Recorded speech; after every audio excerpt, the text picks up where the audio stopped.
నమస్తే ఫ్రెండ్స్, నేను మీ Errabelli Rajinikanth, political analyst. నేటి భారతం ప్రోగ్రామ్కి స్వాగతం. అయినా కానీ మరి ఎందుకు టీడీపీ ఇప్పుడు వాళ్ళ పొత్తు కోసం ఎంత వెంపర్లాడుతుంది అన్నది పెద్ద ప్రశ్న. ఎందుకంటే ఆంధ్రప్రదేశ్కి న్యాయం జరగలేదని మీరే చెప్తున్నారు, ప్రజలు చెప్తున్నారు. మళ్ళా వచ్చిన తర్వాత గురించి కూడా మాట్లాడుతున్నారు, తెలుగు జాతి మొత్తం కావాలి. ఇంత జరిగిన తర్వాత కూడా ఎందుకు ఇవాళ పవన్ కళ్యాణ్ గారు ఒకవైపు బీజేపీతో పొత్తు, రెండో వైపు టీడీపీ వెళ్ళి ఢిల్లీలో తల ఉంచి తెలుగు జాతి యొక్క గౌరవాన్ని ఢిల్లీ మీరన్న ఉత్తర భారతదేశపు బీజేపీ ముందు ఎందుకు పెట్టాల్సిన పరిస్థితి వస్తుంది? అది నేను ఎల్లాప్రేట సుబ్బారావు గారు శాస్త్రవేత్తలు ఉన్నారు. ఓకే, నేను ఈ విషయం ఎందుకని వీళ్ళందరూ ఇక్కడ సింహాల్లాగా గర్జిస్తున్నారు, ఒక ఆయన పులుల్లాగా గండిస్తున్నారు, ఇంకొక ఆయన ఏనుగులా గెంకరిస్తున్నారు ఎందుకని చెప్పి ఒక శాస్త్రవేత్తలని అడగడం జరిగింది. వాళ్ళందరూ పరిశోధించి ఒక వ్యాక్సిన్ కనుక్కోవాలండి. వ్యాక్సిన్ పేర్లు కూడా ఫిక్స్ చేశారు.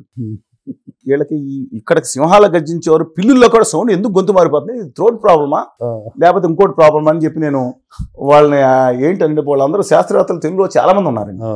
ఈ శాస్త్రవేత్తలను పరిశోధించి సరే వీళ్ళందరికీ వ్యాక్సిన్ అవసరం ఉంది, భారత్ బయోటెక్ను వాడదామంటారు. భారత్ బయోటెక్ మన జీనోమ్ ఎక్కడ ఉంది, లేకపోతే సైరస్ మిస్త్రీ గారు ఎవరన్నా పర్సియన్ ఎవరైతే ఏమైందండి అని చెప్తే ఏంటంటే వీళ్ళకి వ్యాక్సిన్ వేయాలండి.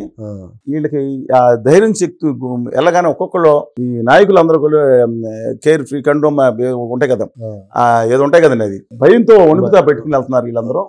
మోడీ గారిని చూడగానే ఒక్కొక్కళ్ళకి భయం వేసిపోయింది అని అంటుంటే వీళ్ళకి vaccine Alluri Sitaram Raju vaccine, Komaram Bheem vaccine, Uyyalawada Narasimhareddy vaccine, Kanneganti Hanumanth vaccine, మాల కన్నంనీడు అని కమాండర్ ఇన్ చీఫ్ పల్నాడు ఆర్మీలో ఒక దేశంలోనే మొట్టమొదటిసారి 800 సంవత్సరాల క్రితం తెలుగు జాతిలో ఒక కమాండర్ ఇన్ చీఫ్ ఒక దళితులకు ఇచ్చారు. అది ఆ వ్యాక్సిన్ వేస్తే కానీ లాభం లేదన్నారు. వీళ్ళు ఎప్పుడు దొరుకుతారో వ్యాక్సిన్ ఎప్పుడు వేద్దామని చూస్తున్నారు. తయారైందా వ్యాక్సిన్ తయారు చేస్తారు. తెలుగులో గొప్ప వాళ్ళు ఉన్న సైంటిస్టులు ఆ వ్యాక్సిన్ తయారు చేసే కార్యక్రమం కనుక్కున్నారు. రోగం ఏంటంటే కనుక్కున్నారు కేసుల రోగం, భయం వణుకు, ఆ కూర్చోలో కేసులు పెడతారేమోనని, అక్రమాస్తులు ఏమైనా ఉంటాయి కేసు, వీటిలో ఈ భయం వల్ల వచ్చిందని చెప్పి వాళ్ళు శాస్త్రవేత్తలు నిర్ధారించి వ్యాక్సిన్ కోసం అన్ని మామూలు వ్యాక్సిన్ అయితే ఈజీ అండి, ఏది కోవిడ్ కో ఇంకో దానికో ఏదో చాలా అట్లా, ఎందుకని ఈ వ్యాక్సిన్ కొంచెం టైం పడుతుంది, ప్రయోగాలు చేయాలి.